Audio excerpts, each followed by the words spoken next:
Sa punto pong ito, talakayin natin ang mga update patungkol sa mga programa ng kasalukuyang administrasyon dito lamang sa Mr. President on the Go. Una nga po dyan, pinangunahan ni Pangulong Ferdinand R. Marcos Jr. ang inaugurasyon ng 2.3 billion pesos Kamalinyugan Bridge sa Cagayan. Isang proyektong inaasahang magpapabilis ng biyahe at magpapasigla ng ekonomiya sa lugar. Ayon po sa ating Pangulo, magsisilbi itong modelo ng mga susunod na proyekto ng pamahalaan sa buong bansa. Malaki ang maitutulong ng tulay sa pagbabawas ng oras ng biyahe dahil hindi na kailangang umikot na malayo para makatawid.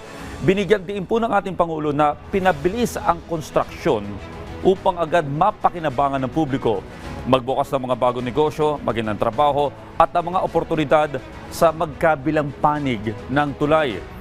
Pinuri rin ni Pangulong Marcos Jr. ang DPWH sa pagkumpleto ng proyekto ng on time at on budget at sinigurong pasok sa kasalukuyang safety standards ang naturang tulay. Ang 2.16 kilometers, dalawang linyang Kamalinyugan Bridge ay magiging alternative route sa Magapit Suspension Bridge. Dahil dito, mababawasan po ang biyahe sa pagitan ng Apari at Ballesteros mula 1 oras hanggang 20 minuto na lamang na makikinabang ang tinatayang 6,000 daily commuters.